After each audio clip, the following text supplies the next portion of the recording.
Shalom Bapak Ibu Saudara semua. Kita sambil menunggu karena tidak ada suara. Jadi wait.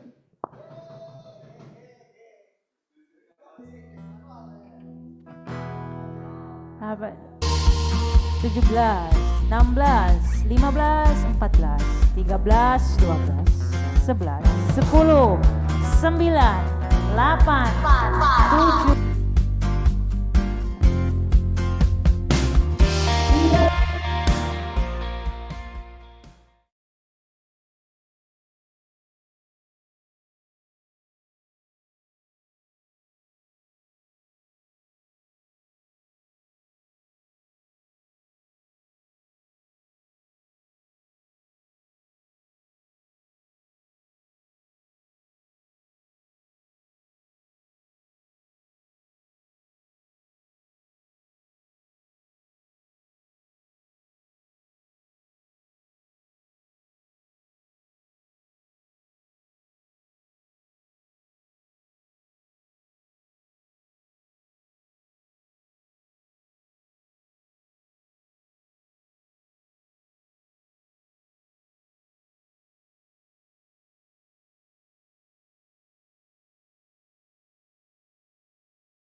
Kami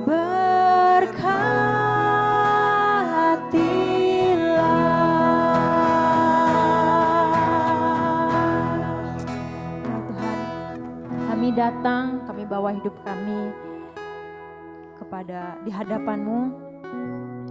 Bekerjalah Engkau dalam hati kami, dalam kehidupan kami, di tengah ibadah ini Bapa. Terima kasih, kami buka ibadah kami hanya dalam nama Bapa, Putra, dan Roh Kudus kami sudah berdoa. Amin. Amen.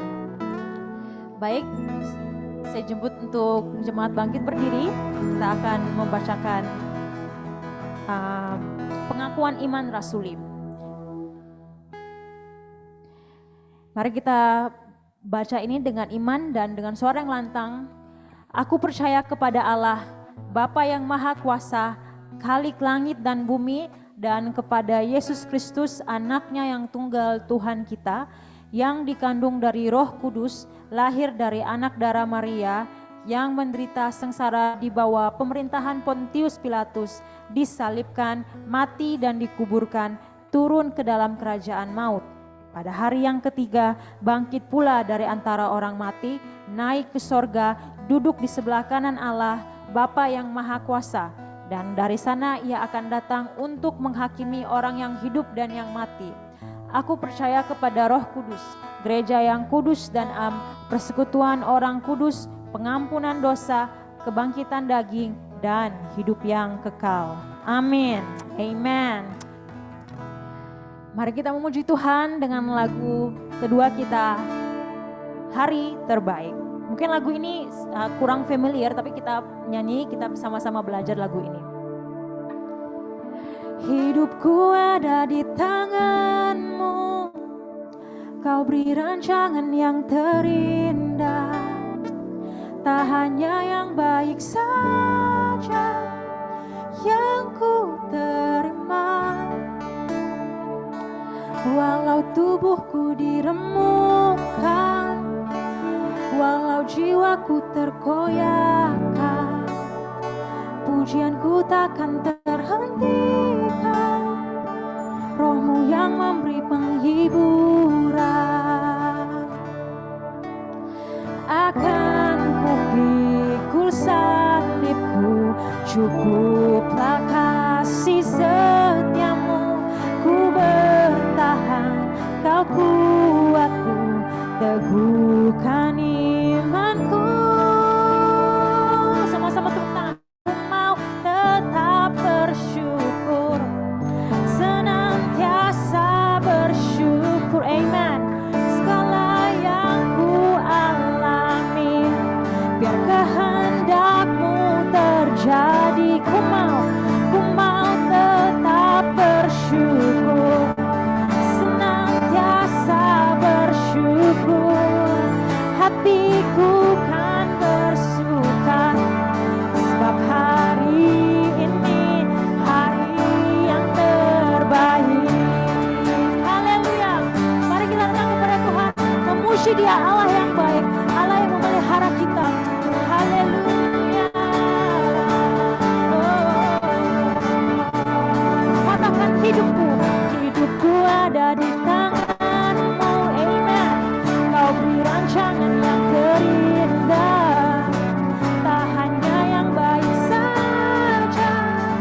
kehendak-Mu terjadi.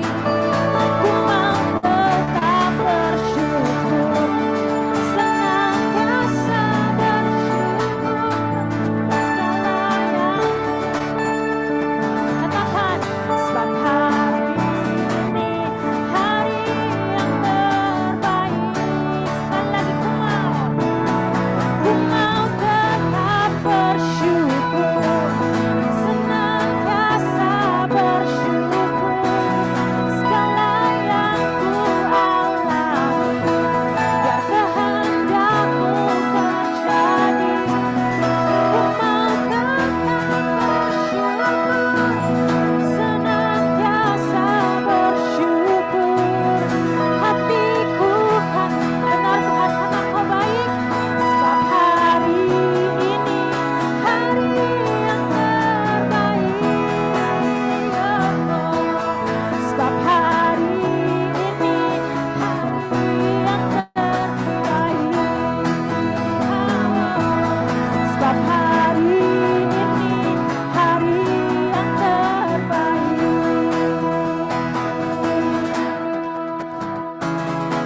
Amen. Haleluya. Amen. Pujilah Engkau Tuhan. Pujilah Engkau. Hosana, hosana. Silakan duduk. Sebelum kita masuk dalam pengakuan dosa dan petunjuk hidup baru, kita sama-sama lagi angkatkan sebuah lagu. Lagu ini semuanya pasti sudah sering dinyanyikan di sini, jadi mari kita nyanyikan dengan segenap hati kita sebelum pengakuan dosa.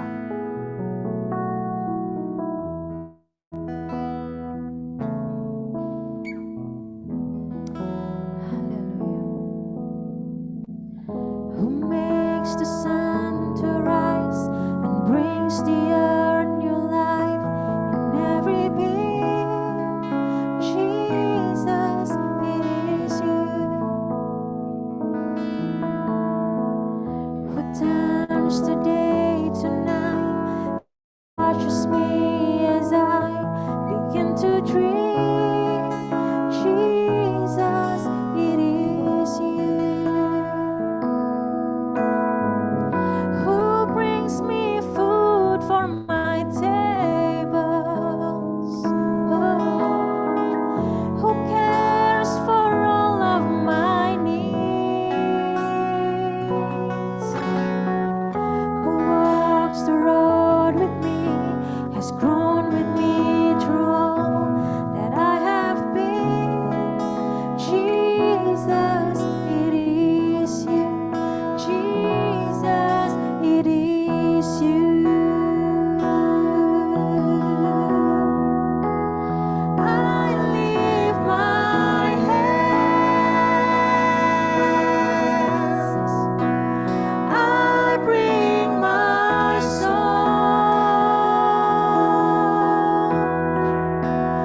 All of my days, all of my rights, all of my wrongs, I offer my life. Hear and behold,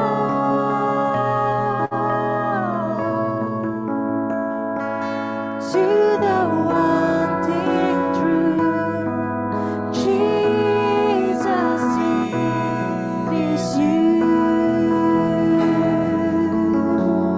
Oh, who sees my brokenness, who sees my brokenness and carries me when I'm frail and weak. Jesus, it is You. Oh, who turns the storm to rest when I am overwhelmed and cannot speak. Jesus, it is You. Who wears my guilt on His shoulder?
one thing true.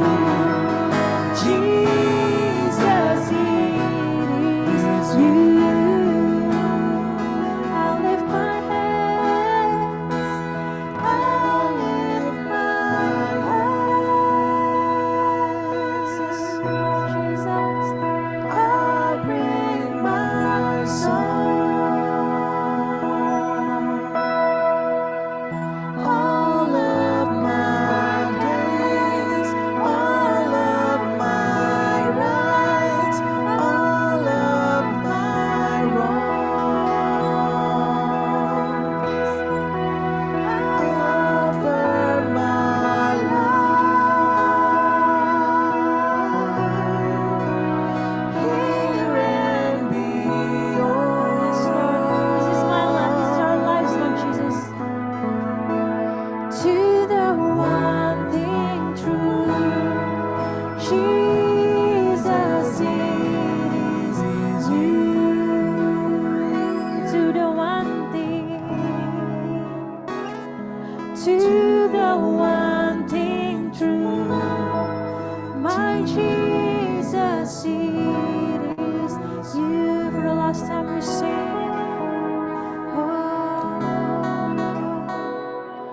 To the one thing true, Jesus, it is you.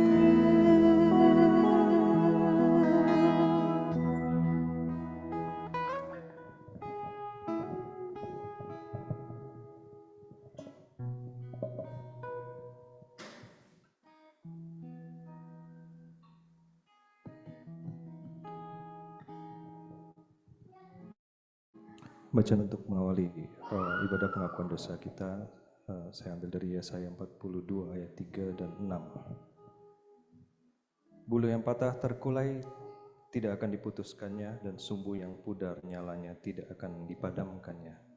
Tetapi dengan setia ia akan menyatakan hukum. Aku ini Tuhan, telah memanggil engkau untuk maksud penyelamatan, telah memegang tanganmu. Aku telah membentuk engkau dan memberi engkau menjadi perjanjian bagi umat manusia, menjadi terang untuk bangsa-bangsa.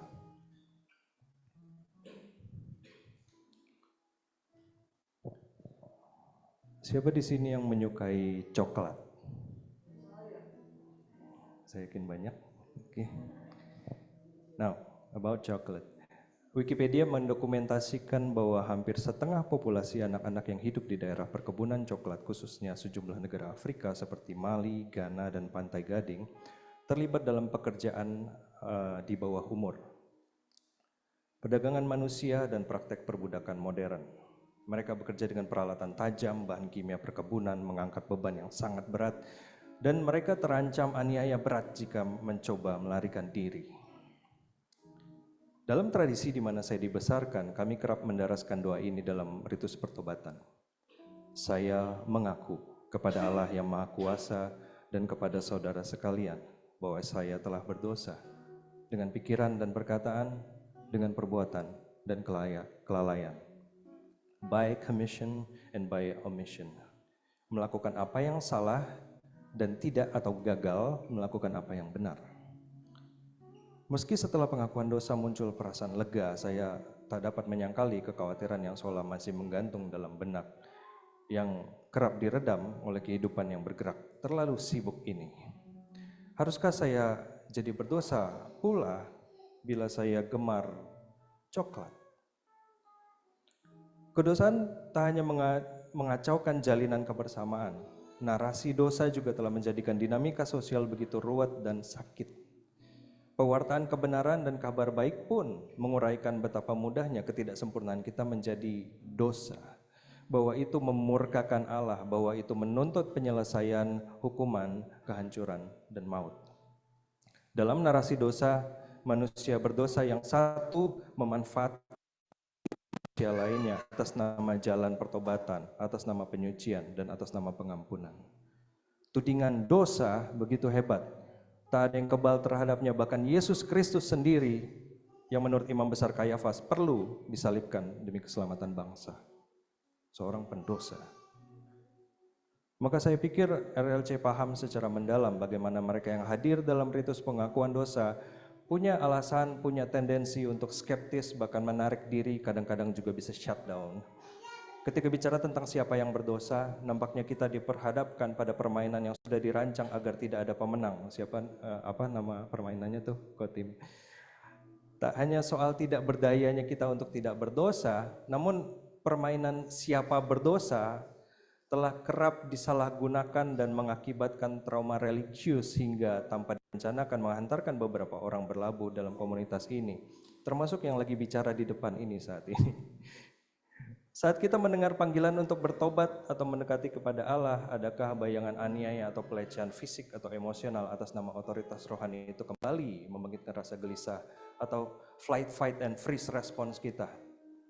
Lantas apakah saya harus menyangkali respon jiwa dan tubuh saya sendiri demi mendapat pengampunan? Sedangkan mereka yang menyakiti atau memanipulasi saya tetap beribadah pula tanpa akuntabilitas atau justru merasa telah meraih mahkota karena membela kebenaran dan mengenyahkan saya si pendosa dan sesat ini. Dan kini sayalah yang perlu membereskan hati, saya yang perlu mengampuni, bahkan mengakui dosa karena sulit melupakan. Atau saya terancam kehilangan perkenanan dan cinta Allah mungkin. Dan tetap mereka menyatakan yang di luar nurul itulah iman.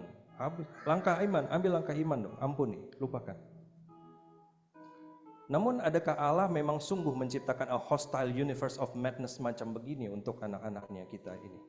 Adakah kesabarannya sedemikian tipis? Adakah perkenanannya sedemikian tidak tergapai? Demikian kuatkah dosa itu sehingga ia dapat membatalkan bahkan sementara apa yang ia telah declare dalam Kejadian 1 sebagai tov meod, very good, sungguh amat sangat baik. Di momen seperti ini saya kembali merenungkan, mungkin sama seperti dosa yang menciptakan mess atau kekacauan, proses dan respon akan anugerah atau pertobatan itu pun messy, tak elok, tidak predictable, unscripted, dan sebagaimana Yesus menemukan mereka yang terhilang menjadi kisah yang begitu penuh skandal dan memalukan bagi mereka yang dalam tanda petik saleh. Mungkin bahwa selain menerima keberdosaan, pertobatan juga bicara soal menerima ketercintaan kita di hadapan Tuhan.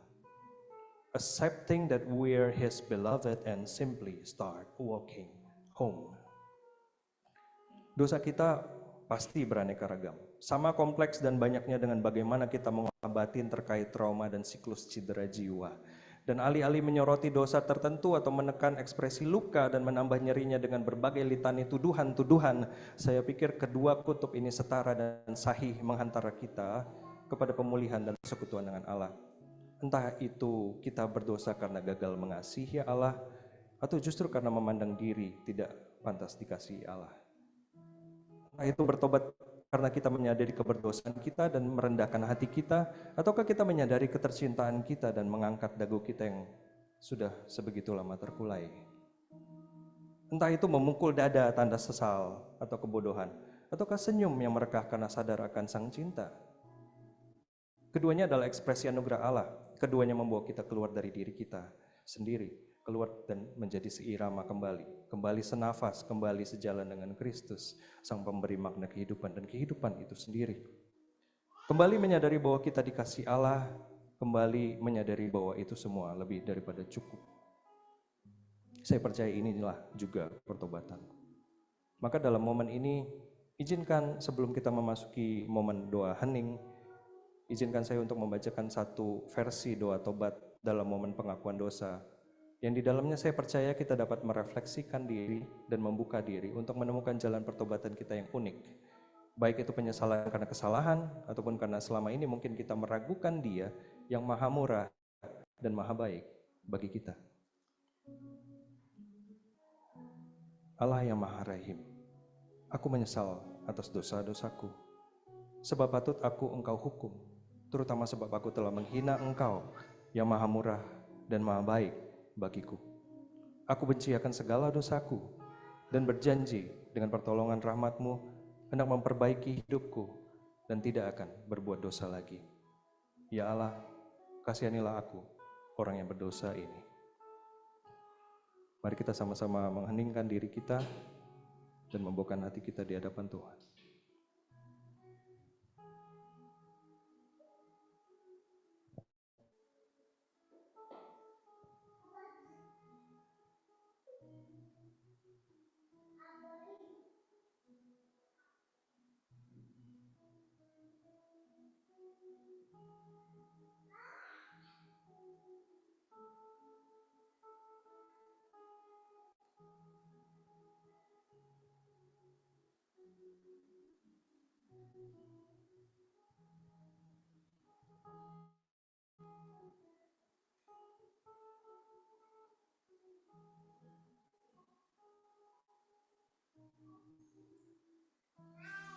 Dan Broken Saints, berikut adalah berita anugerah dan petunjuk hidup baru bagi kita semua sebagaimana tertuang di dalam sabda Allah. 1 Petrus 2 ayat 9 sampai 10. Tetapi kamulah bangsa yang terpilih, imamat yang rajani, bangsa yang kudus, umat kepunyaan Allah sendiri, supaya kamu memberitakan perbuatan-perbuatan yang besar dari Dia yang telah memanggil kamu keluar dari kegelapan kepada terangnya yang ajaib. Kamu yang dahulu bukan umat Allah, tetapi yang sekarang telah menjadi umat-Nya, yang dahulu tidak dikasihani, tetapi yang sekarang telah beroleh belas kasihan.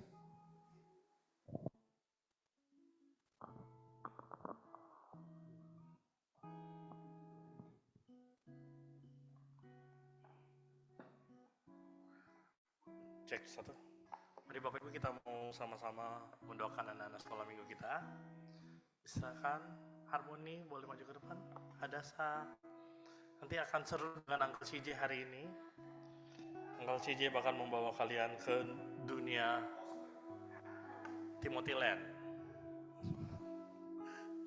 Wujudnya khotib ya. Ayo ke depan sini ya, ada. Halo, boleh buka, mereka ditemenin. Kita mau doa sama-sama buat anak-anak sekolah minggu kita. Mari kita berdoa. Kami bersyukur ya Tuhan, Tuhan menaruh generasi Tuhan di tempat ini. Walaupun mereka cuma berdua kali ini, kami tahu bahwa ada rencana besar Tuhan bagi mereka. Kami berdoa biar kiranya setiap kegiatan sekolah minggu yang boleh kami laksanakan menjadi sesuatu yang berdampak secara panjang dan sangat signifikan dalam kehidupan mereka. Yang mungkin kami tidak bisa lihat secara langsung buahnya, namun one day kami akan melihat, kami akan menuai segala kebaikan Tuhan dalam kehidupan mereka. Tuhan memberkati biar kiranya Mr. CJ yang menyampaikan juga bisa menyampaikan dengan baik dan mereka boleh memahami, menghayati, mengenal Tuhan dan menghidupinya di dalam kehidupan mereka sehari-hari dengan konteks mereka masing-masing. Kami serahkan anak-anakmu ke dalam tangan Tuhan, demi Kristus Yesus kami berdoa. Amin. Silakan, ada yang membawa?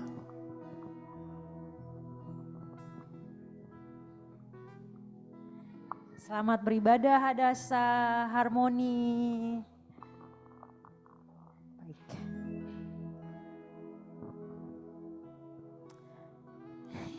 Dadah. Haleluya.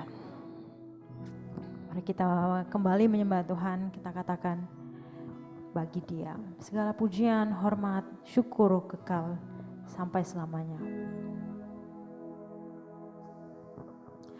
Bagi Dia segala pujian, hormat serta syukur kekal selamanya.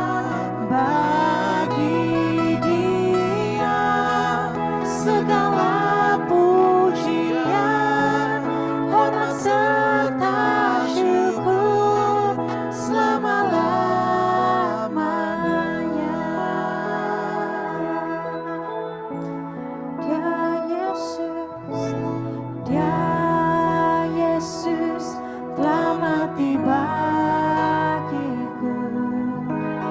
Dia Tuhan selamatkan jiwa.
pembacaan Alkitab.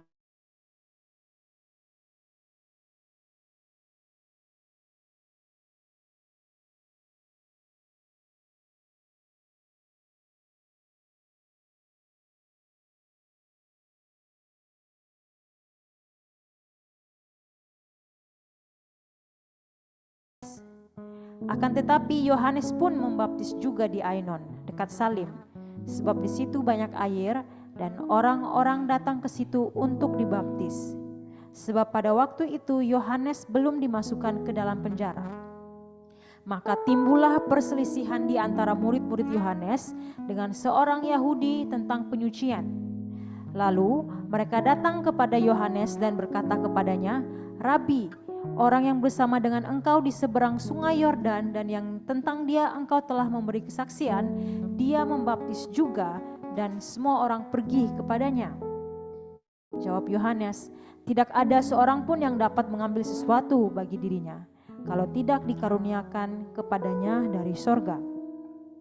Kamu sendiri dapat memberi kesaksian bahwa aku telah berkata, aku bukan Mesias, tetapi aku diutus untuk mendahuluinya. Yang empunya mempelai perempuan ialah mempelai laki-laki. Tetapi sahabat mempelai laki-laki yang berdiri dekat dia dan yang mendengarkannya sangat bersukacita mendengar suara mempelai laki-laki itu. Itulah sukacitaku. Dan sekarang sukacitaku itu penuh. Ia harus makin besar, tetapi aku harus makin kecil. Siapa yang datang dari atas adalah di atas semuanya. Siapa yang berasal dari bumi termasuk pada bumi dan berkata-kata dalam bahasa bumi. Siapa yang datang dari sorga adalah di atas semuanya. Ia memberi kesaksian tentang apa yang dilihatnya dan yang didengarnya. Tetapi tak seorang pun yang menerima kesaksiannya itu. Siapa yang menerima kesaksiannya itu, ia mengaku bahwa Allah adalah benar. Sebab siapa yang diutus Allah, dialah yang menyampaikan firman Allah. Karena Allah mengaruniakan rohnya dengan tidak terbatas. Bapa mengasihi anak dan telah menyerahkan segala sesuatu kepadanya. Barang siapa percaya kepada anak, ia beroleh hidup yang kekal. Tetapi barang siapa tidak taat kepada anak, ia tidak akan melihat hidup, melainkan murka Allah tetap ada di atasnya. Kita berdoa. Kami bersyukur ya Tuhan, kami masih diberikan kesempatan untuk kembali mendengar firman Tuhan, merenungkannya dan menjadi satu lensa untuk kami melihat realita dunia hari ini. Tuhan tolong kami biar kiranya kami boleh merenungkan dengan baik, kami boleh membahas dengan baik, dan pada akhirnya kami boleh berubah di posisi yang memandang diri kami sebagai hero menjadi hanya sebatas sidekick-nya Allah saja. Karena itu Tuhan, tolong kami dalam renungan ini, kami serahkan pemberitaan firman Tuhan demi Kristus Yesus dan Juru Selamat kami hidup kami. Amin. Oke, selamat pagi buat kita semua. Saya akan lumayan banyak minum, masih lumayan gatal ternyata. Gugup kali ya, jadi bikin gatal. Oke, maafkan saya. Sengaja pakai botol supaya orang tahu kita tuh tidak pakai plastik. Oke, kita akan membahas satu tema hari ini, yaitu tentang, saya memberi judul From Hero to Sidekick, Embracing our True Role in God's Story. Ini kan satu kisah tentang Yohanes, of course kita akan membahas satu kisah tentang Yohanes. For your information, saya akan membahas tentang Yohanes Pembaptis, tapi dari perspektifnya Injil Yohanes. Oke, karena pointernya habis baterai ternyata Kotim, dan oke, kita pakai kayak gini ya. Kan kita udah latihan buat mega church kan, kalau mega church, gitu kan, udah tahu kapan gitu ya, udah di training, sampai kayak punya telepati gitu kan, udah tahu kapan nextnya. Oke. Oh iya, Bapak Ibu Saudara yang terkasih. Oke, mari kita lihat tentang masalah-masalah hari ini yang kita hadapi. Yang pertama kita akan menemukan masalah yang namanya individualisme dan egoisme.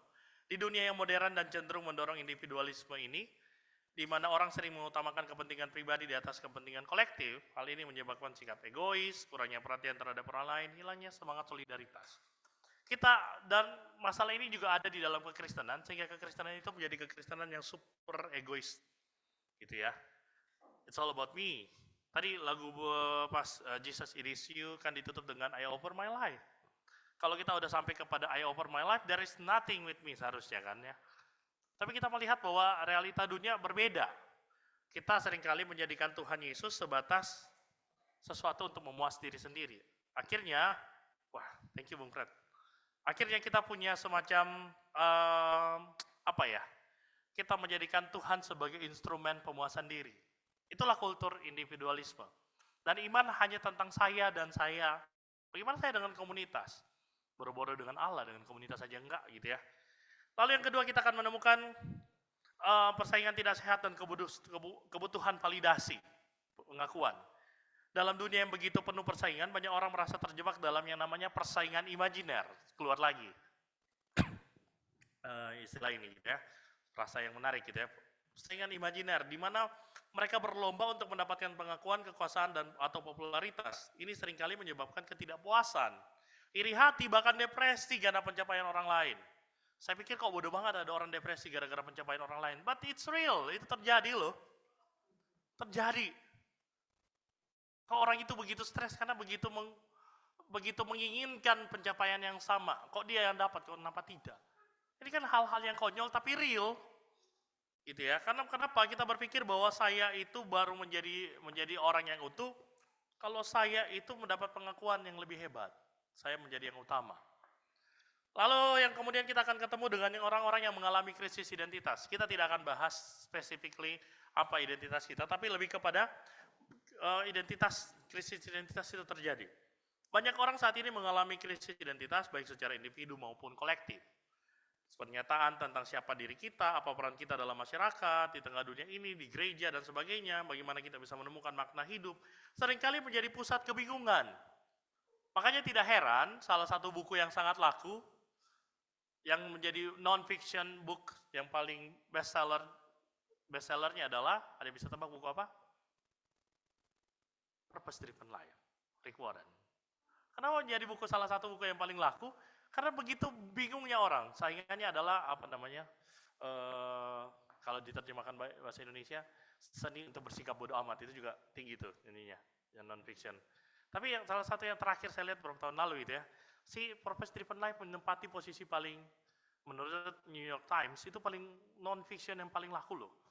Kalau fiction kan, ada yang tahu fiction apa paling laku? Harry Potter kan, masih paling tinggi. Kalau yang non-fiction itu salah satunya.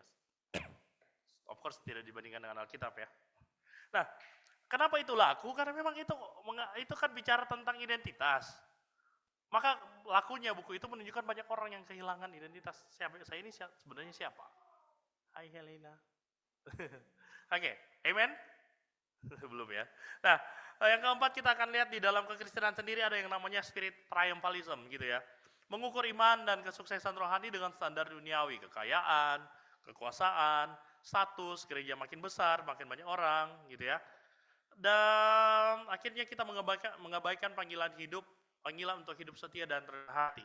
Penggantinya dengan semangat bermegah atas pencapaian. Makanya pas Paus datang dengan jam Casio jadi aneh. Padahal kenapa itu harus jadi sesuatu yang aneh?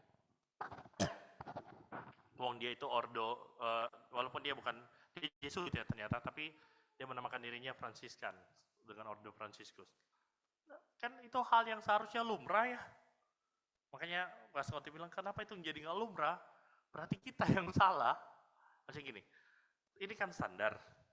Standar itu jadi tinggi banget. Ketika entah ada kedua kemungkinan, standarnya yang jadi lebih tinggi atau kebiasaannya yang jadi lebih rendah. Jadi kelihatan jadi makin tinggi nih standarnya. Karena kita yang semakin menurun sebenarnya. Hamba Tuhan semakin terbiasa dengan yang namanya kemegahan. Lalu kemudian kekuasaan dan penyalahgunaan otoritas juga terjadi dalam banyak konteks. Kekuasaan seringkali disalahgunakan untuk mengendalikan atau menindas orang lain. Baik dalam polisi politik, bisnis, agama bahkan. Orang sering tergoda untuk menyalahgunakan posisi mereka demi keuntungan pribadi. Itu juga terjadi. Nah semua ini akan menjadi masalah yang kita coba sikapin lewat kisah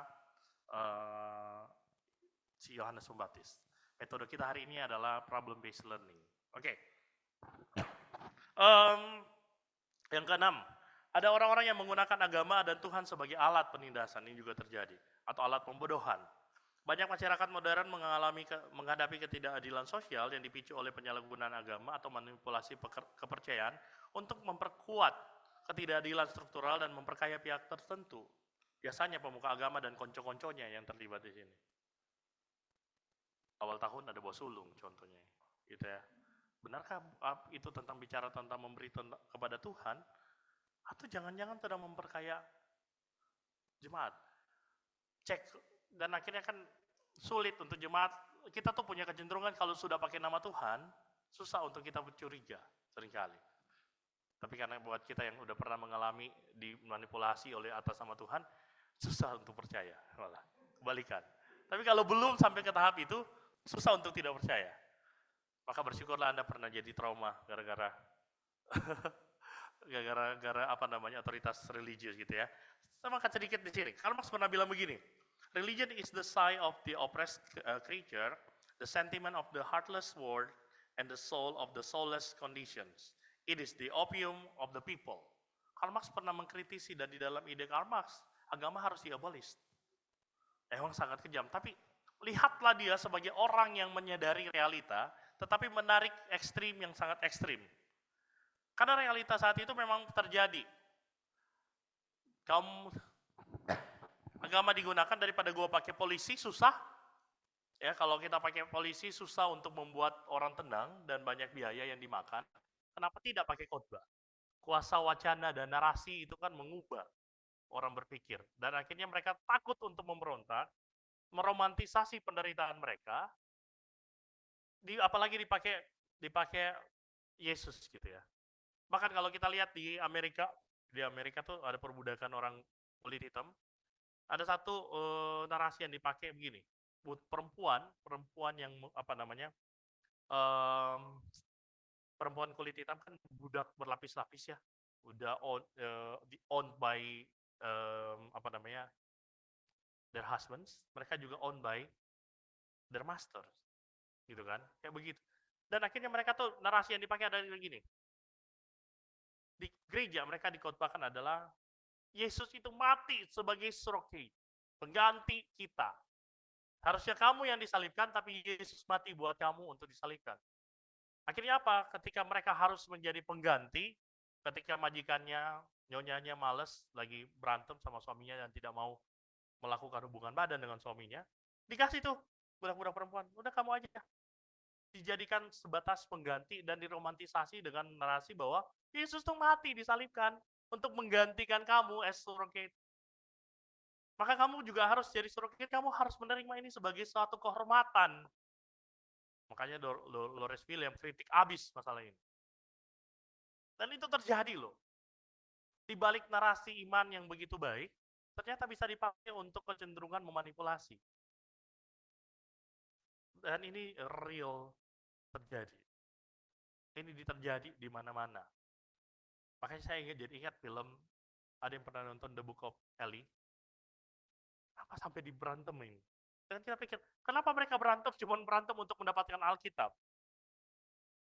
Itu kan bagus banget tuh, menunjukkan bahwa akhirnya kan Alkitab orang buta ya, juga bisa baca, dia udah hafal di kepalanya. Karena berantem geng-geng itu untuk mendapatkan Alkitab, karena diyakini si buku itu, The Book of Eli itu, bukunya Allah itu, bukunya si Eli, itu punya kuasa untuk menggerakkan massa, menata ulang dunia dan menjadi penguasa di dunia yang sudah hancur kan. Konteksnya zaman itu sudah hancur. Lalu saya pikir kok lebay ya? It's real. Itu nggak lebay. Itu terjadi di dalam sejarah kayak begitu. Nah, mari kita masuk di dalam Yohanes. Mari kita lihat bagaimana Injil Yohanes bisa menjadi potret Yohanes Pembaptis bisa menjadi lensa kita melihat masalah ini. Mari kita lihat pertama adalah perannya si tidak bisa lihat. Boleh di next.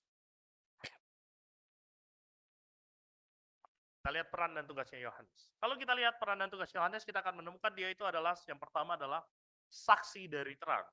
Dalam Injil Yohanes, peran utama Yohanes Pembaptis adalah sebagai saksi yang bersaksi tentang Yesus, sang terang dunia. Ingat, sebagai saksi. Nah, berbeda dari Injil Sinoptik yang menekankan peran Yohanes sebagai nabi yang memanggil orang untuk bertobat, memberi mereka baptisan pertobatan, dalam Injil Yohanes, Yohanes Pembaptis lebih dikaitkan dengan misinya yang menunjukkan siapa Yesus sebenarnya. Injil Sinoptik selalu punya narasi Yesus dibaptis, tapi Injil Yohanes nggak punya Yesus dibaptis. Kemungkinan kan Injil Yohanes percaya bahwa Yesus tidak mungkin dia mempertahankan potret Yesus yang tinggi, potret Yesus yang high Christology. Oh Yesus itu Tuhan banget, nggak mungkin dia melewati itu. Tapi at least kita bisa lihat bahwa Yohanes dan Yesus selalu terhubung. Benang merahnya adalah Yesus selalu pelayanannya dimulai dengan adanya Yohanes Pembaptis. Potret Yohanes Pembaptis sebagai saksi yang menunjuk kepada Yesus.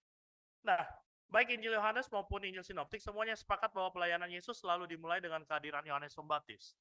Ini sepakat nih, nggak ada perbedaan dalam hal ini. Walaupun yang satu bicara tentang baptis, yang satu bicara tentang cuma datang dan menunjuk kepada Yesus. Tapi dua-duanya sepakat bahwa selalu nih, sebelum Yesus memulai selalu ada orang yang namanya Yohanes Pembaptis. Ada indikasi bahwa Yohanes Pembaptis dan Yesus memiliki akar teologis atau tradisi yang serupa. Tapi at least kita bisa lihat dia adalah saksi. Saksi yang datang untuk mempersiapkan jalan, menunjukkan kepada siapa yang dia bersaksi tentang siapa. Nah kita akan lihat yang kedua dia adalah orang yang mempersiapkan jalan bagi Yesus. Lebih dari saksi dia mempersiapkan jalan. Dia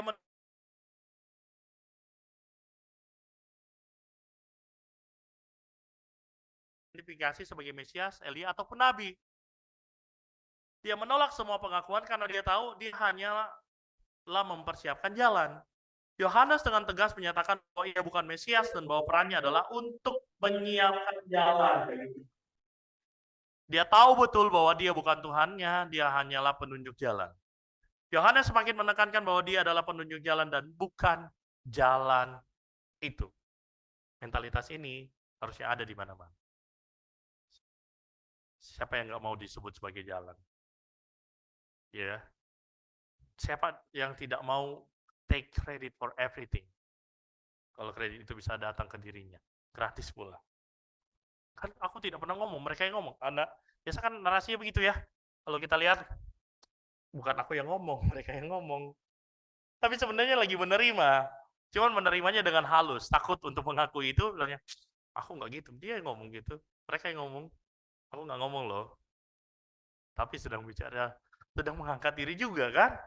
Tapi Yohanes itu menolak, bukan hanya, wah bukan, oh kamu nabi. Mereka yang ngomong aku nabi. Mereka yang ngomong aku itu jalannya. Aku itu Mesias. Bukan aku loh. Enggak gitu. Yohanes mengambil sikap tegas bahwa bukan, aku bukan. Gitu ya. Dan Yohanes tugasnya adalah mempersiapkan jalan untuk mempersiapkan orang-orang, jalan itu maksudnya orang-orang, untuk menyambut Yesus itu. Tidak heran murid-murid Yesus dalam Injil Yohanes banyak berasal dari murid-murid Yohanes. Ini berbeda dengan Injil Sinoptik. Injil Sinoptik itu tidak melihat bahwa murid-murid Yesus itu tadinya murid-murid Yohanes, tapi di Injil Yohanes, murid-murid Yesus kebanyakan itu tadinya adalah murid-murid Yohanes. Nathanael dan kawan-kawan, semua itu tadinya adalah murid-muridnya Yohanes Pembaptis. Yohanes Pembaptis menggambarkan dirinya sebagai sahabat, gitu ya. Lalu dia juga menggambarkan sebagai sahabat mempelai pria, sedangkan Yesus adalah mempelai pria. Dalam konteks pernikahan, sahabat mempelai pria adalah orang yang mempersiapkan pernikahan, tetapi tidak mencuri perhatian dari mempelai pria.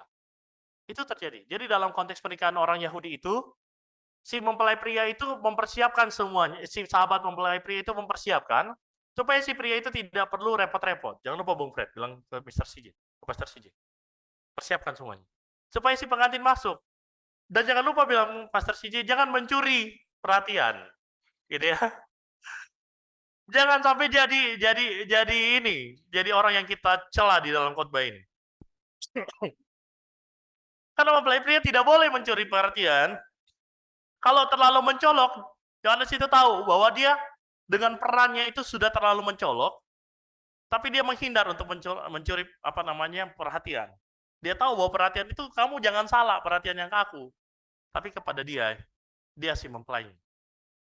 Gitu ya. Jadi ingat kamera zoom, semuanya arahnya jangan salah, jangan ke Mr. CJ.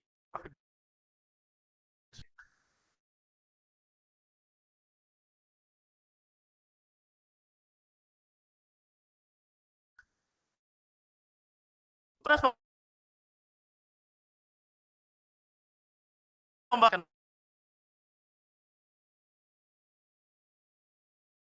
bahwa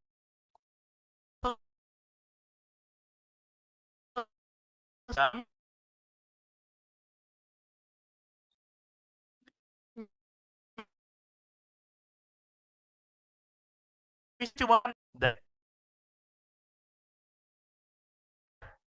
jangan diganti, jangan sampai kebalik, siapa yang mau menikah, siapa yang mau dinikahi. Lalu yang ketiga, dia menunjuk kepada Yesus sebagai anak domba Allah. Ini hal yang ajaib, yang hanya muncul di dalam Injil Yohanes. Salah satu pernyataan paling penting dari Yohanes Pembaptis dalam Injil Yohanes adalah ketika ia melihat Yesus dan berkata, lihatlah anak domba Allah yang menghapus dosa dunia. Tadi pembacanya cuma Yohanes 3, tapi sebenarnya banyak. Tapi kan kalau terlalu banyak, kasihan nanti ya. Kita habis waktu untuk baca. Dan ini merujuk kepada identitas Yesus sebagai Mesias yang akan membawa keselamatan melalui pengorbanannya dengan menunjuk kepada citra anak domba Allah sebagai lambang korban penebusan. Yohanes, nanti kita akan bahas yang ini lebih lagi nextnya. Yohanes adalah dia yang mendahului untuk memperkenalkan siapa Yesus itu kepada dunia. Banyak dia tunjuk Yesus sebagai orang yang diurapi Roh Kudus, sebagai anak domba Allah, sebagai mempelai, semua sebagai terang dunia. Semua yang dia tunjuk adalah Yesus. Dan yang keempat, dia mengidentifikasi Yesus sebagai Sang Mesias. Yohanes Pembaptis memberikan kesaksian bahwa ia telah melihat Roh Kudus turun ke atas Yesus dalam bentuk burung merpati. Tidak ada pembaptisan, tapi kisahnya mirip ya. Ada Roh Kudus seperti burung merpati. Kesaksian ini penting karena ini menandai pengenalan Yesus sebagai orang yang dibaptis oleh Roh Kudus dan sebagai anak Allah. Yohanes Pembaptis dengan jelas menyatakan bahwa Yesus adalah, belum muncul. Yesus adalah,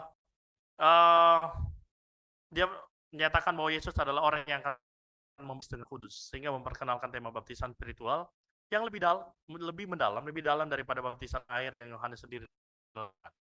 Dan ini menarik ya, dia mengidentifikasi Yesus sebagai yang akan membaptis dengan Roh. Bayangin kalau kita sudah melakukan segala sesuatu yang kita anggap yang terbaik, terus kita bilang tenang, ini belum yang terbaik, berarti itu yang terbaik. Nggak mungkin Karen dia jualan belangko, itu yang terbaik. Ada yang nggak mungkin, nggak ada kayak begitu kan? Nggak mungkin. Ya, yeah. Tidak mungkin SPK Damoci kita promosi SPK Damoci itu, tapi yang itu lebih bagus dari kita. Nggak mungkin. Kecuali kita punya spirit kompetitor atau melihat persaingan imajiner. Kita ada dalam persaingan gitu ya. Dengan Yesus baru Yohanes bisa menunjuk kepada merasa enggak, itu enggak lebih baik. Air aja cukup. Makanya kan kita sering berdebat gara-gara baptisan mana lebih tepat. Gereja sering berdebat. Percik atau selam? Kalau enggak selam gini-gini. Kalau enggak selam kamu cuma cuci muka gitu kan. Berdebat gara-gara masalah tradisinya. Seolah-olah ada satu yang lebih baik dari yang lain. Dan perdebatan-perdebatan ini tidak perlu. Nah, masuklah kita ke dalam karakternya. Dan ini akan lebih penting. Kalau kita lihat Yohanes Pembaptis, dia itu adalah orang yang rendah. Yang pertama adalah karakternya yang rendah hati dan setia. Meskipun banyak orang datang kepadanya, gitu ya, dan bahkan beberapa pemimpin agama mengira ia mungkin adalah Mesias, Yohanes dengan jelas dan tegas menolak segala penghargaan yang bukan miliknya. Dia menolak penghargaan yang bukan miliknya. Tidak seperti hamba Tuhan yang plagiat gitu ya, terus menganggap menerima semua pengakuan yang bukan dirinya. That's nothing. Saya mau tajam dulu lagi nih. Itu mengambil pengakuan, mengambil penghargaan yang bukan dirinya, bukan miliknya. Harusnya dicabut. Kalau ya, tapi kayaknya tidak berani ya STT-nya. Tapi sudah dilapor. Nah, prosesnya panjang. Tapi it's real loh. Saya baru kepikiran dari ini loh soal ini. Relasinya ke situ. Tapi itu kan bukti kesombongan dan ketidaksetiaan. Ketika kita menerima penghargaan yang bukan milik kita, karya bukan milik kita, kita akui sebagai milik kita, itu sebuah prinsip yang melawan Injil, melawan Alkitab loh, melawan apa yang ditunjukkan oleh Yohanes Pembaptis.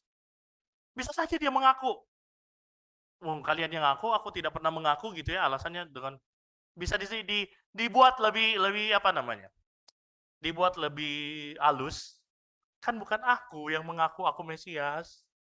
Mereka yang ngomong, tapi kamu tidak pernah bantah. Ya kan? Halus gitu ya. Halus kayaknya.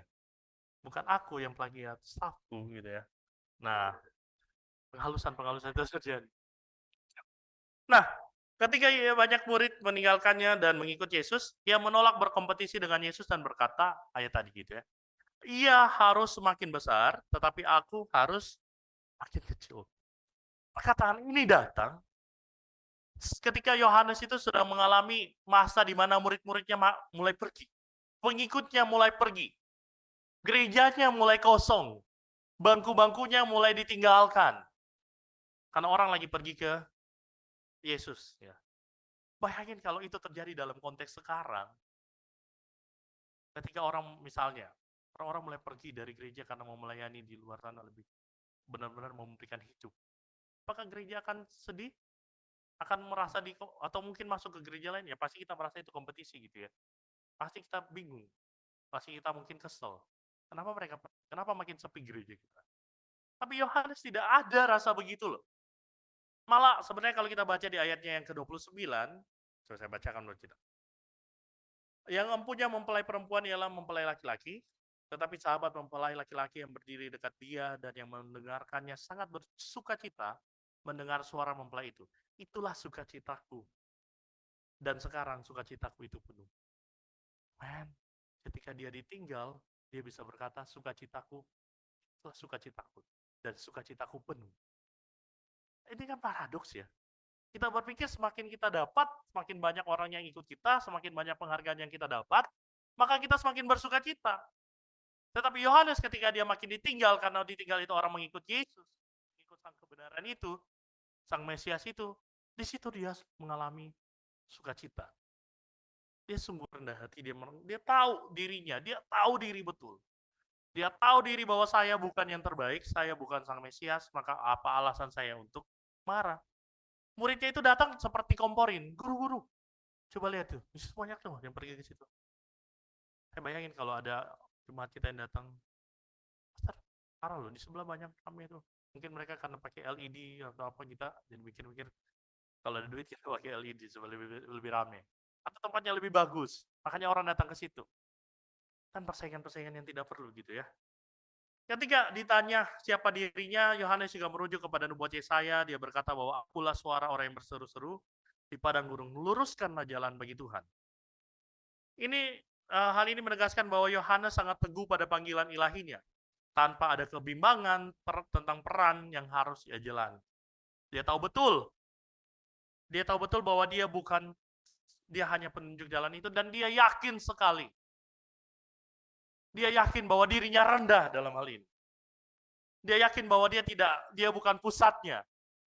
Dia yakin betul bahwa saya bukanlah yang utama. Ada satu keyakinan. Nah, itu menunjukkan kesetiaannya Yohanes. Dan Yohanes dengan setia menjalankan tugasnya. Dia tidak terganggu sama sekali oleh pengakuan duniawi ataupun penghargaan manusia. Atau prinsip yang Yohanes pegang. Yohanes Pembaptis. Tidak heran di dalam Matius Yohanes disebut sebagai tidak ada yang lebih besar daripada dia. Ternyata kebesaran Yohanes itu ditemukan dengan dalam kerendahan hatinya loh. Bukan karena kehebatan dia membuat mujizat. Yohanes tidak buat mujizat loh. Nggak ada teks di bilang Yohanes buat mujizat. Makannya belalang hutan dan madu hutan. Gitu ya. Dia tidak seperti Simon Petrus. Tidak seperti rasul yang lain. Tidak ada yang menubuat hal ajaib yang dilakukan Yohanes. Tapi Alkitab mengidentifikasi dia sebagai yang terbesar. Kebesaran Yohanes justru ditemukan di dalam kerendahannya. Tapi ini bukan berarti supaya kita besar maka kita harus merendahkan diri. Kalau itu tujuannya, sama saja. Mau membenarkan diri. Saya pikir Yohanes tidak berpikir bahwa kalau aku rendah hati, rendah diri, aku akan dibesarkan. No. Dia nggak even pikir tentang itu. Once kita berpikir kayak begitu, kerendahan hati kita menjadi sebuah kesombongan.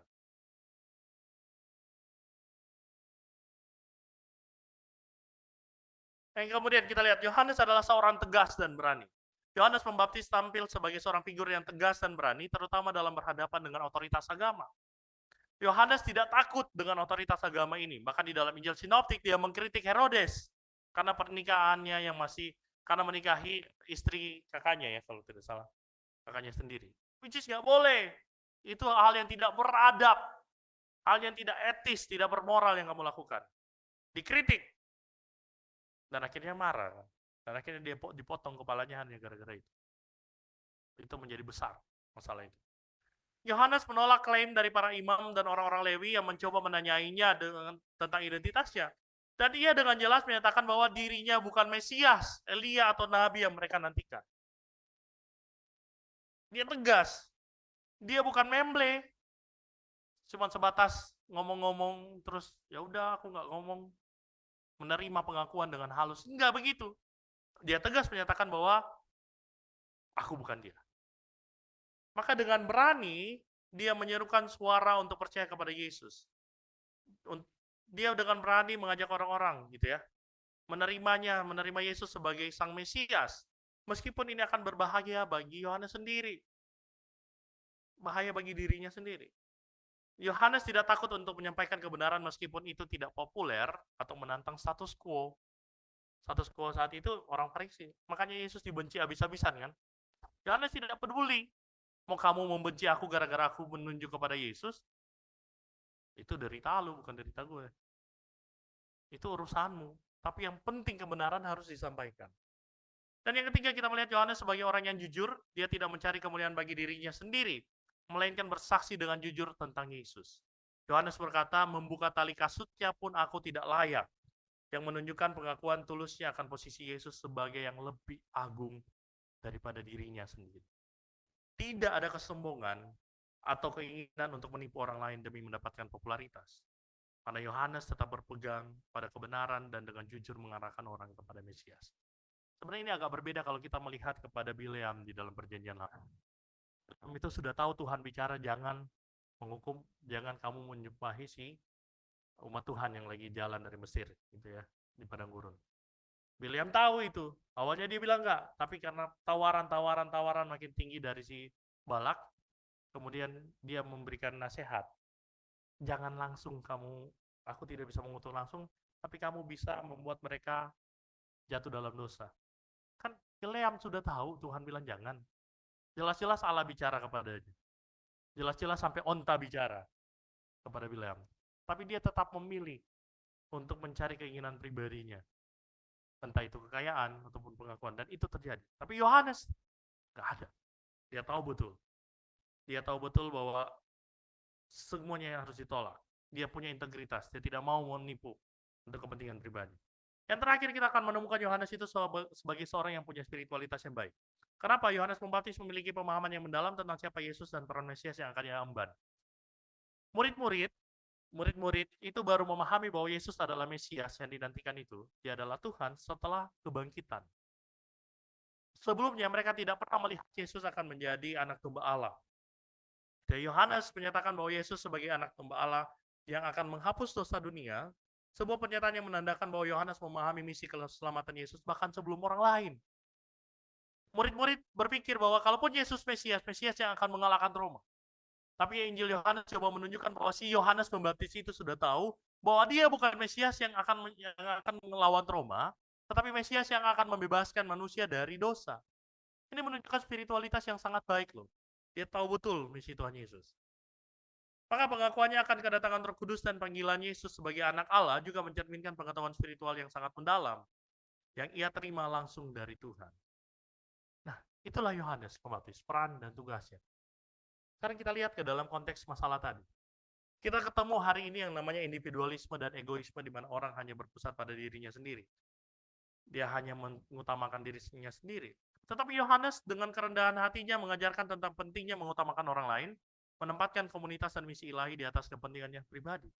Dia tahu dia harus melepaskan dirinya, dia tahu bahwa dia tidak perlu memuliakan dirinya sendiri karena ada misi yang baik, kedatangan Yesus yang harus datang, Yesus yang harus hadir untuk menebus dosa manusia.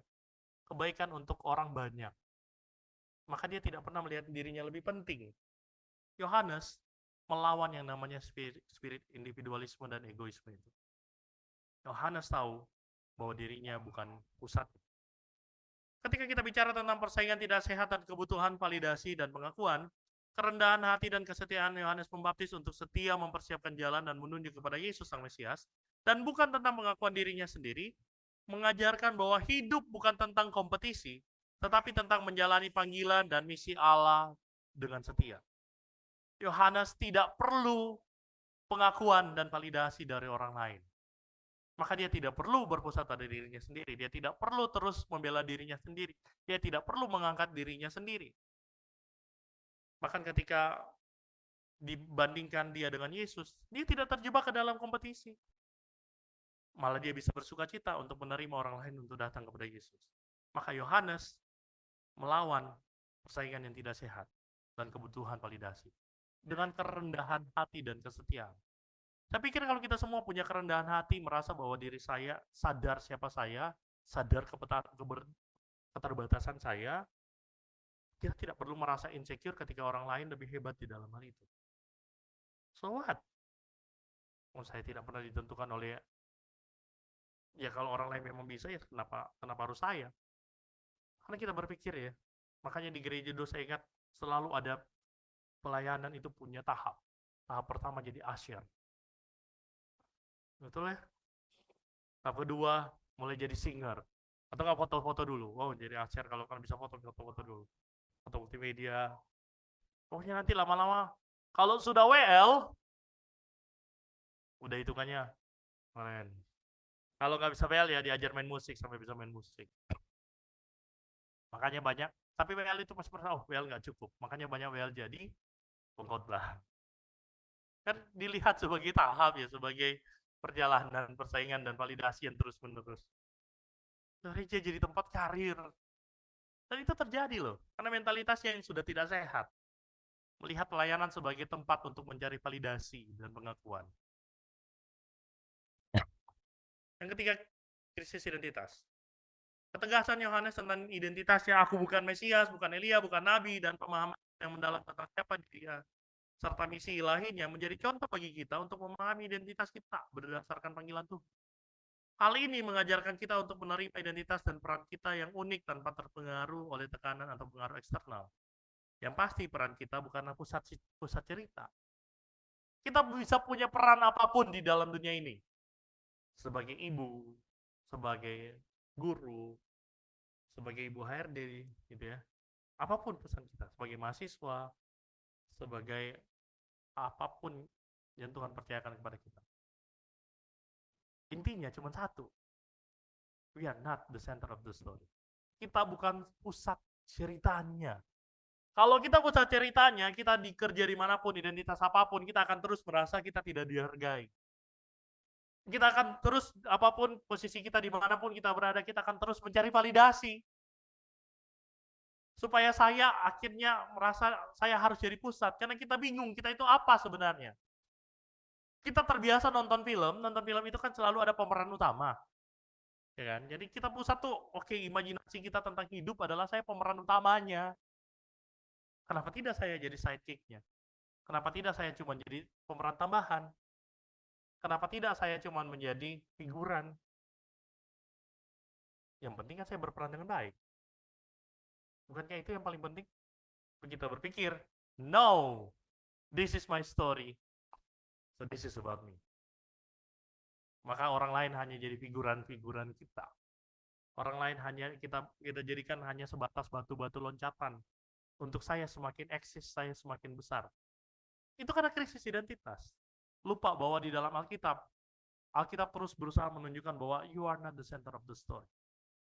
Kamu bukan pusat cerita. Allah lah pusatnya. Kristus lah sang pusatnya.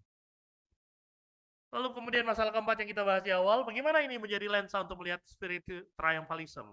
Yohanes menunjukkan sebuah teladan spiritualitas, bahwa spiritualitas bukan tentang mencapai kesuksesan pribadi, tetapi tentang melepaskan diri dari jerat keinginan yang berpusat pada diri sendiri, sehingga more of him, less of me dapat terjadi. Spiritualitas adalah tentang menjadi kecil, bukan menjadi besar.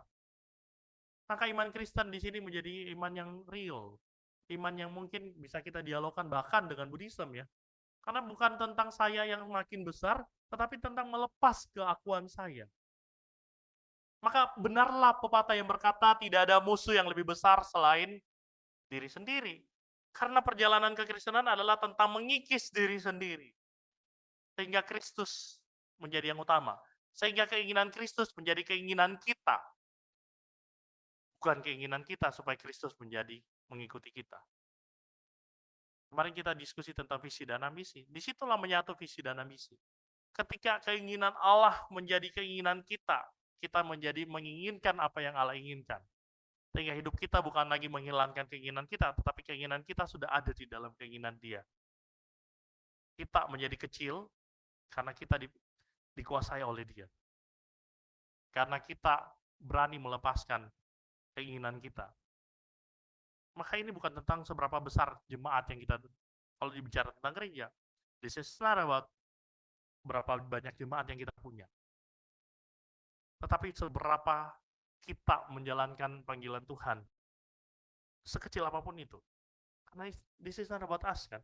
Ini bukan tentang kita, sama sekali bukan tentang kita. Ini tentang Tuhan. Spiritualitas Kristiani adalah tentang menjadi kecil, bukan menjadi besar. Yang kelima, di tengah kekuasaan dan penyalahgunaan otoritas, meskipun Yohanes memiliki pengaruh besar dengan banyak pengikut, namun dia tidak pernah memanipulasi orang atau menyalahgunakan posisinya untuk kepentingan diri sendiri. Yohanes memberikan kesaksian dengan jujur dan berintegritas, selalu mengarahkan orang kepada Yesus, bukan kepada dirinya sendiri. Yohanes adalah sebuah model bagi mereka yang berada dalam posisi kekuasaan untuk menggunakan otoritas mereka demi kebaikan yang lebih besar dan kemuliaan Allah, bukan untuk ambisi pribadi. Semakin berotoritas, semakin selfless. Itulah Yohanes. Padahal kalau dipikir kalau dia menjadi seorang pemimpin, pasti berpikir apa? Pemimpin itu harus lebih dijaga, bukan? Dia harus menjadi lebih pusat. Ya normalnya begitu. Tapi Yohanes tidak pernah melihat itu. Walaupun diperlakukan mungkin seperti itu, tapi dia tidak pernah melihat dirinya sebagai senternya. Kalau aku mati apa yang terjadi? Umatku gimana? Ya kan begitu. Dia tidak melihat begitu. Dia tahu bahwa sekalipun aku punya banyak pengikut, sekalipun ada begitu banyak orang yang look up to Yohanes, gitu ya. Dia tahu bahwa saya bukan pusat kok. Kita mudah berkata saya bukan pusat, rendah diri kan loh, misalnya kita hanya orang biasa yang tidak punya pengikut, yang hanya simpatisan di mana-mana, bukan alpha male, gitu ya. Tapi kalau kita misalnya seorang yang sangat dijunjung tinggi, kepala negara atau kepala daerah, mudah sekali kita merasa kita pusatnya. Atau kepala gereja ya Kristus, gembala utama, gembala jemaat yang besar gitu ya. Kita mudah sekali menjadikan diri kita sebagai pusat. Yohanes tidak begitu. Akhirnya dia tidak pernah penyalahgunaan otoritas kan ketika otoritas itu dipakai untuk memuaskan saya. Saya jadi pusat. Tapi kalau kita melihat saya bukan pusatnya, saya hanya pelayan, maka tidak mungkin kita salah menggunakan otoritas. Yang terakhir, gitu ya, menggunakan agama dan Tuhan sebagai alat penindasan. Yohanes tidak membiarkan dirinya diperalat oleh institusi agama atau otoritas yang ada. Sebaliknya, dia melawan dan mengarahkan pandangannya kepada Mesias yang akan datang, membawa kabar baik bagi mereka yang tertindas. Spiritualitas Kristiani adalah tentang mengutamakan kebenaran dan keadilan daripada kepentingan segelintir orang yang berkuasa, yang menggunakan agama untuk kepentingan pribadi dan menindas orang lain. Semua karena kita tahu bahwa pusatnya adalah Kristus, bukan saya, bukan pula para pemimpin agama. Dalam konteks ini, maka spirit ini melawan yang namanya menjadikan agama sebagai opium masyarakat. Karena agama bukan untuk melayani kepentingan sekelompok, tetapi kepentingan orang yang lebih banyak. Kalau bisa dibilang perkataan John Stott ya, keuntungan terbesar yang harus dimiliki oleh oleh satu komunitas itu adalah orang yang di luar komunitas, kebaikan yang lebih besar. Dengan situ agama itu tidak menjadi pusat pada dirinya untuk memuaskan diri sendiri, memuaskan otoritas tertentu. Dalam konteks ini, Yohanes melawan itu. Dan kalau kita melihat penyalahgunaan agama sudah sebegitu, maka seperti Yohanes, jangan diam. Lawan dengan cara yang tentu cara yang baik gitu ya, bukan Marxis juga. Nah, dari sini kita melihat bahwa ternyata potret Yohanes, karakter dan sikapnya menjadi hal yang utuh bagi kita. Hal yang mengajak kita untuk, terutama yang paling mendasar adalah melihat kita bukan pusat dari sebuah cerita. Kalau kita melihat bahwa hidup itu sebagai God story, maka in God story, we are not the hero. Kita bukan pahlawannya. Kita hanya sidekick-nya saja. Karena yang pahlawannya adalah Yesus. Kita semua berperan sebagai sidekick ataupun figuran, terserah kita mau pakai istilah apa. Yang pasti kita bukan pemeran utamanya. Sehingga kita tahu tugas kita apa, sehingga kita juga tidak menjadikan Tuhan Yesus sebagai alat untuk memuaskan kita. Tapi kita tahu semua kita adalah hamba Tuhan, semua kita adalah orang-orang yang berperan di dalam kisah ini. Maka kerjakan, lakukanlah, peranilah dengan yang terbaik. Apapun peranmu. Kita bukan pusat tata surya, apalagi pusat cerita Tuhan. Maka biar kiranya spirit kerendahan hati itu menjadi hal yang bisa kita pegang sehari-hari. Sehingga kita bisa melihat diri kita dengan lebih jelas. We are not the hero, we are just his sidekick. Mari kita berdoa. Kami bersyukur ya Tuhan, hari ini kami boleh belajar, boleh mengingat siapa kami. Kami tahu di tengah dunia yang penuh dengan masalah, kami seringkali lupa siapa kami. Karena kami lupa, kami jadi berpikir kami pusat dari cerita ini. Kami menjadi individualis dan egois. Kami menjadi orang-orang yang cenderung hanya berpusat pada diri kami sendiri. Kami terjebak dalam persaingan tidak sehat karena kami pikir harusnya segala sesuatu membuat kami makin hebat, makin diakui dan makin divalidasi. Kami krisis identitas, kami pikir kamilah pusat ceritanya. Padahal kami hanya figuran, hanya sidekick-nya dari cerita Tuhan. Tuhanlah pusatnya. Maka spiritualitas kami bukan tentang seberapa banyak yang kami terima, seberapa besar pencapaian yang kami boleh capai, seberapa tinggi pencapaian kami, tetapi semuanya semakin kami mampu menjadi rendah. Kalau kami menjadi rendah, bukalah mata hati kami bukan supaya kami menjadi besar, supaya kami menjadi rendah, that's it, menjadi rendah. Supaya Kristus semakin besar dan kami semakin kecil. Menjadi kecil bukanlah alat untuk meninggikan diri ya Tuhan. Menjadi kecil, titik. Supaya Tuhan yang menjadi besar dan bukan kami. Sehingga kami, dimanapun kami berada, kami tidak menyalahgunakan otoritas kepercayaan Tuhan, tapi kami boleh berfokus untuk membangun yang lebih besar, kemuliaan Tuhan, dan kebaikan yang lebih besar. Sehingga agama kekristenan tidak berubah menjadi alat penindasan ataupun opium bagi masyarakat, tetapi kekristenan menjadi tempat di mana kami boleh menyelenggarakan keadilan itu. Kami boleh melawan segala manipulasi untuk kekuasaan, menggunakan agama untuk kepentingan segelintir orang, tetapi menggunakan kekristenan sebagai alat kemuliaan Tuhan dan kebaikan bagi bersama. Karena itu Tuhan, kami serahkan hidup kami, biar kiranya firman Tuhan yang telah kami baca, telah kami dengar, telah kami renungkan sama-sama, mengubah mentalitas kami, mengubah kami melihat dunia. Di saat yang sama juga Tuhan, kami membawa kepadamu doa kami. Kami mau berdoa syafaat pada hari ini juga. Kami berdoa untuk pertumbuhan jemaat dan pertumbuhan gereja kami. Gereja ini kecil, gereja ini tidak sedang mencari pengakuan untuk menjadi lebih besar. Namun kalau boleh ya Tuhan, biar kiranya kami bertumbuh di dalam kualitas dan bertumbuh di dalam kuantitas, bukan supaya kami merasa lebih besar, tetapi supaya kami boleh merasa ada satu kehormatan dari Tuhan, di mana kami boleh melayani lebih besar lagi. Namun jangan biarkan proses menjadi lebih besar dalam kuantitas ini mengubah kami melihat gereja kami, mengubah melihat cara kami melihat diri kami. Kami hanyalah pelayan Tuhan dan gereja ini adalah alat Tuhan. Kami juga berdoa untuk Pilkada 2024 yang akan dilaksanakan 27 November nanti. Biar Tuhan memberkati, Tuhan yang menyertai, dan biar kiranya Tuhan siapapun yang terpilih boleh membawa kebaikan bagi seluruh wilayah, seluruh daerah di Indonesia, terutama tempat kami tinggal bersama yaitu Jakarta.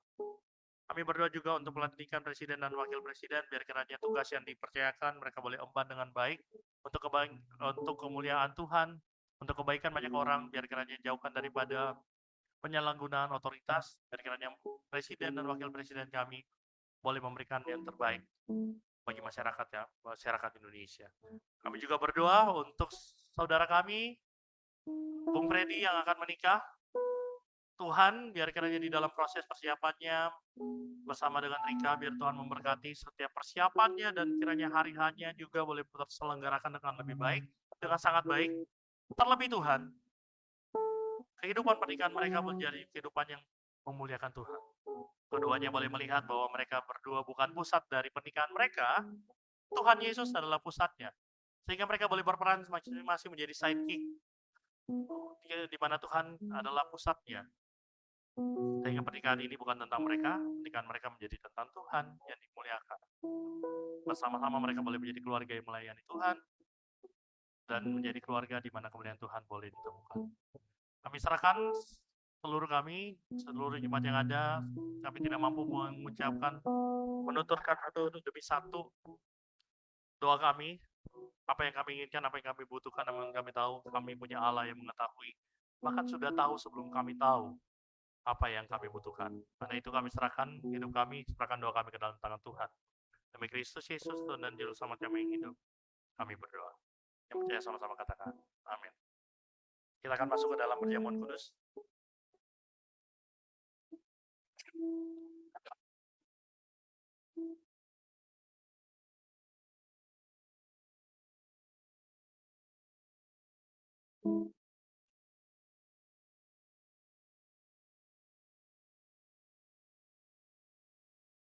Mari kita nyanyikan sama-sama, I lift my hands.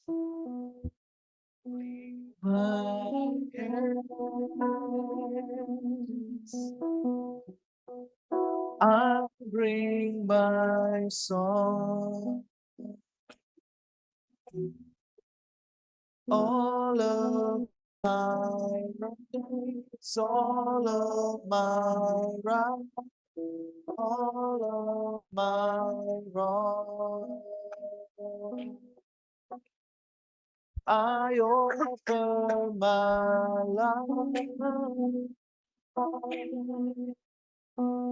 Here on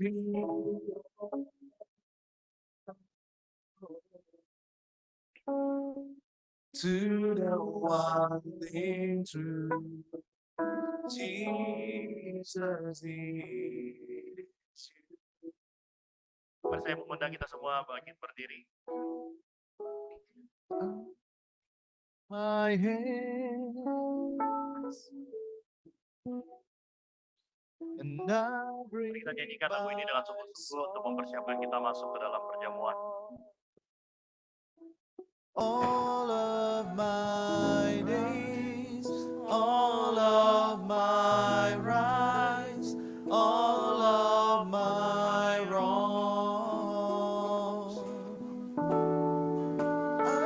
I offer my life. Here and be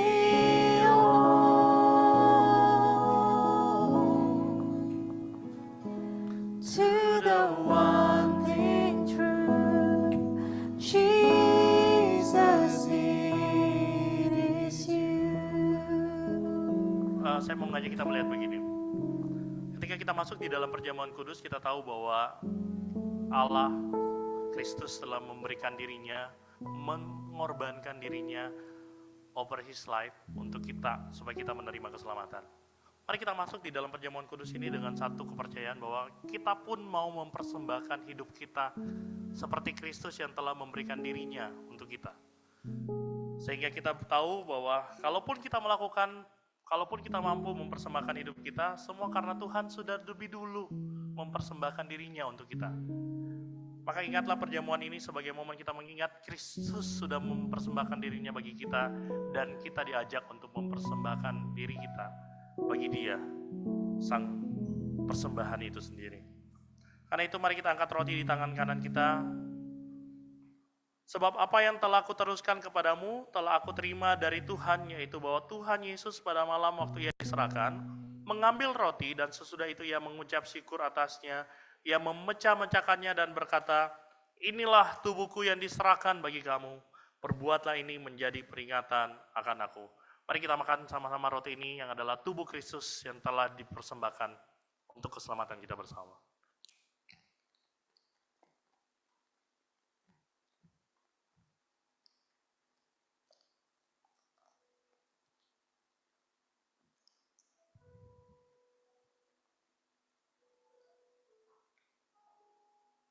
Mari kita angkat anggur di tangan kanan kita.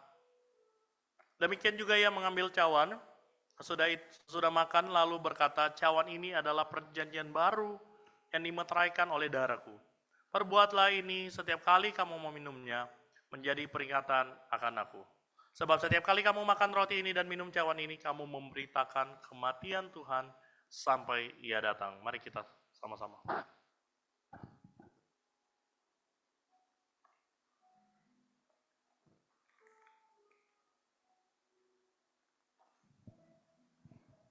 I lift my hands.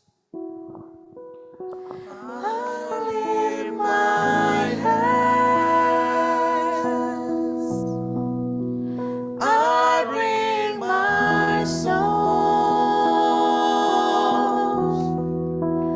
all of my days, all of my rights, all of my wrongs. Dengarlah seruan kami yang mau I mempersembahkan offer my life here and beyond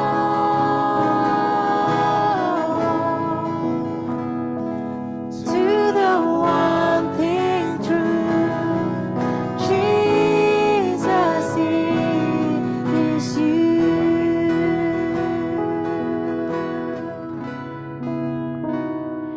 To the one thing true, Jesus, it is you. Kami bersyukur kepadamu ya Tuhan karena Engkau telah mempersembahkan dirimu. Hidupmu telah Kau berikan untuk kami supaya kami memiliki hidup di dalam Engkau. Karena itu biar kiranya kami melalui perjamuan yang telah kami lakukan, kami boleh mengucapkan terima kasih kami terhadap Tuhan yang telah memberikan tubuh dan darah-Mu untuk kami. Biar kiranya terima kasih kami tidak hanya muncul melalui mulut kami, namun di dalam praktik hidup kami, di mana kami mau mempersembahkan seluruh hidup kami, seluruh hari yang kami miliki, dalam keadaan apapun Tuhan. Baik kami di dalam keadaan yang baik maupun keadaan yang buruk, di dalam kebenaran maupun kesalahan kami mau mempersembahkan kepada Tuhan, supaya kami dibentuk menjadi alat Tuhan. Supaya kami tidak menjadi pusat dari cerita hidup kami sendiri, tetapi cerita hidup kami boleh menjadi cerita tentang Tuhan, di mana Engkau adalah pusatnya ya Tuhan. Karena itu Tuhan, kami datang kepadamu berterima kasih sekali lagi, karena berkat-Mu yang begitu besar, keselamatan yang telah Engkau berikan. Karena itu Tuhan, kami menyatakan bahwa hidup kami adalah milik Tuhan. Mulai hari ini kami mau belajar senantiasa menjalani hidup kami, di mana kami bukan pusat ceritanya, tetapi Tuhan pusat cerita dari kisah hidup kami. Inilah kami ya Tuhan, inilah kami, orang-orang yang mengasihi Tuhan dan mau terus mencintai Engkau dan menjadikan Engkau sebagai pusat hidup kami. Kami serahkan seluruh kehidupan kami ke dalam tangan Tuhan demi Kristus Yesus. Kami berdoa dan mengucap syukur. Mari sama-sama katakan, amin. Silakan duduk kembali. Sekali lagi berikan tepuk tangan yang paling meriah buat Tuhan Yesus. Dan terima kasih Pastor Pinky untuk khotbahnya. Ya, jadi bagusnya diapain? Dicabut aja gelarnya atau bagaimana? Yang plagiat. Dan sepertinya tadi doa renungan dari Pastor Pinky sepertinya sudah merep up semua persembahan ya kayaknya. Karena Yesus sudah memberikan contoh sebagai persembahan dan kita patut memberikan hidup kita sebagai persembahan buat Tuhan. Ya, oke, kasih aja langsung persembahannya. Oke, enggak. Sedikit aja saya mau membacakan fakta menarik dan mungkin this is ugly truth about Indonesia. Keterlibatan masyarakat Indonesia dalam pinjaman online, perjudian, hutang adalah fenomena yang semakin mengkhawatirkan dalam beberapa tahun terakhir. Berikut adalah beberapa kenyataan terkait. Pinjaman online, lonjakan pinjaman online ilegal, banyak masyarakat yang terjebak dalam pinjol ilegal yang menawarkan kemudahan, kecepatan, pencairan dana. Dan hal ini terjadi banyak banget di lingkungan sekitar saya secara pribadi, gitu ya. Banyak banget teman-teman, yang lainnya yang saya kenal juga banyak sekali yang terjebak. Bahkan menurut OJK, ribuan pinjol ilegal telah ditemukan di Indonesia, seringkali menyebabkan tekanan keuangan dan psikologis bagi nasabahnya. Jadi tidak hanya berbicara tentang keuangan, tetapi mentalnya juga kena, gitu ya. Kurangnya literasi keuangan adalah salah satu alasan utama masyarakat terkena pinjol dan dan juga karena rendahnya literasi keuangan ini. Banyak yang tidak memahami syarat, ketentuan pinjaman seperti bunga tinggi, denda keterlambatan, sehingga akhirnya terjebak dalam lingkaran hutang. Tidak hanya itu, kondisi ekonomi yang sulit, terutama pasca pandemi, memaksa semua orang mencari pinjaman cepat untuk menutupi kebutuhan sehari-hari, modal usaha, atau kebutuhan mendesak lainnya. Pinjol seringkali menjadi pilihan karena prosesnya lebih mudah dibandingkan lembaga keuangan resmi. Ya betul, kita nggak perlu ribet-ribet gitu ya. Kalau keuangan resmi kita harus menyertakan biasanya slip gaji, apa segala macem, dan biasanya ada proses gitu ya. Ada proses yang terjadi mungkin 2 minggu atau 1 bulan, nggak tahu biasanya gimana. Yulia yang kerja di perbankan biasanya lebih tahu gitu. Tidak cepat dalam waktu mungkin 1 jam atau setengah jam bahkan. Judi online juga menjadi sebuah momok, bahkan bom waktu. Seiring dengan meningkatnya akses internet yang semakin luas, banyak situs perjudian online yang tidak resmi dan ilegal beroperasi seringkali mengincar orang yang sedang terdesak ekonomi. Lucu ya, aneh, lagi terdesak ekonomi nyarinya apa? Judi gitu ya. Ini sebuah hal yang sangat miris. Perjudian dapat menyebabkan kecanduan yang berujung pada masalah keuangan serius. Orang yang kecanduan jadi judi cenderung meminjam uang atau menggunakan pinjaman online untuk berjudi lebih banyak, menciptakan lingkaran hutang yang makin sulit. Ya, udah ketergantungan malah main judi nggak punya modal, nyarinya yang cepat, yaitu pinjol. Dan hutang-hutang lainnya kayak kartu kredit, selain pinjol banyak masyarakat juga yang memiliki hutang kartu kredit dari lembaga keuangan formal gitu ya, seperti bank. Kartu kredit ini kan meminjamnya dari bank yang resmi ya. Meskipun kartu kredit lebih teratur dibanding pinjol, banyak orang yang masih kesulitan membayar tagihan tepat waktu, terutama jika tidak mengelola keuangan dengan baik. Baik pinjol atau kartu kredit maupun pinjaman bank memiliki resiko bunga yang terus menumpuk jika pembayaran terlambat. Ini bisa menyebabkan hutang menjadi semakin besar dan sulit. Belum lagi budaya kehidupan yang konsumtif dan tekanan sosial untuk memiliki barang-barang mahal mendorong banyak orang berhutang untuk gaya hidup yang tidak sebanding dengan keuangan mereka. Gitu ya, menganggap mereka adalah pusat dari tata surya kalau kata Pastor Vinky, bahwa mereka menjadi peran utama gitu ya. Dalam hidup ini, apa kata Alkitab, keuangan adalah salah satu yang mempengaruhi banyak aspek kehidupan kita. Sayangnya, salah mengelola keuangan seringkali menjadi sumber masalah di dalam kehidupan. Ya, baik di dalam kehidupan pribadi, keluarga, pekerjaan, dan masyarakat. Atau hubungan kita sosial sesama dengan yang lain. Salah pengelolaan keuangan tidak hanya merugikan secara finansial, tapi juga dapat merusak kedamaian hati. Betul ya? Kedamaian hati dan relasi dengan orang-orang di sekitar kita. Suami istri, betul sih, uang tidak menjadi segala-galanya, tapi ketika suami istri tersebut gak punya uang, biasanya gampang tuh tersulut emosi. Ya, ada aja ngomong sedikit jadinya tersinggung. Ketika kita tidak mengatur keuangan yang baik, menghabiskan lebih dari yang kita miliki, atau lebih besar pasak daripada tiang, tidak merencanakan tabungan atau mengabaikan kebutuhan yang lebih penting, ini juga sesuatu hal yang masih saya belajar untuk bergumul melakukan hal ini lebih disiplin. Demi keinginan sesaat, kita seringkali terjebak dalam siklus hutang, kekurangan, dan stres atau impulsif ya terhadap segala sesuatu. Hidup yang penuh kekhawatiran tentang uang mencuri sukacita dan membuat kita lebih sulit untuk bersyukur atas berkat yang kita terima. Tapi Alkitab mengingatkan kita untuk memandang uang sebagai alat tapi bukan tujuan. Kita diberi tanggung jawab untuk mengelola apa yang Tuhan percayakan ya kepada kita, termasuk harta benda dan pendapatan kita.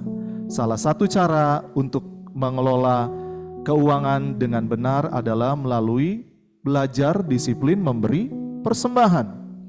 Amsal 3 ayat 9 sampai 10, tolong jangan hakimi saya dulu Pastor Vinky karena ayat yang saya ambil ini.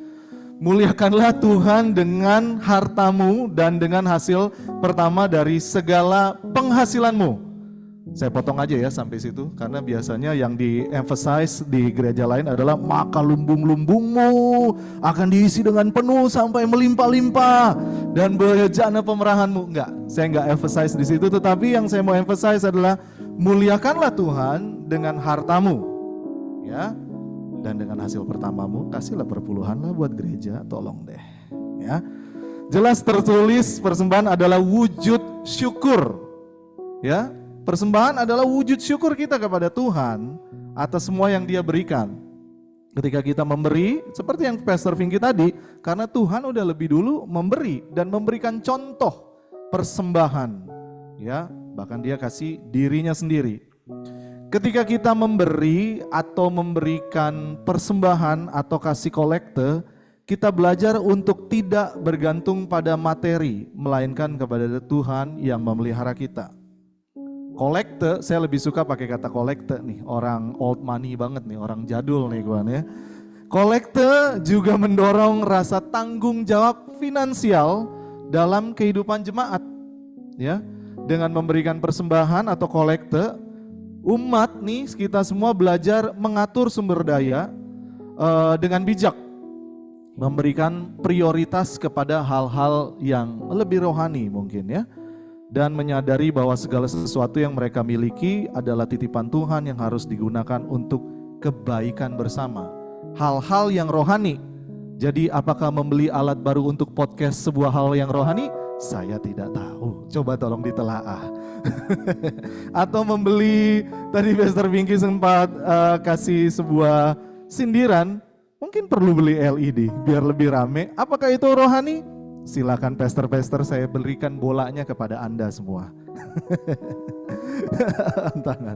Ya jadi teman-teman, ternyata ada sebuah insight yang bagus sekali tentang memberikan persembahan. Bicara tentang disiplin, bicara tentang ucapan syukur, bicara memilah apa hal yang rohani, apa yang tidak rohani.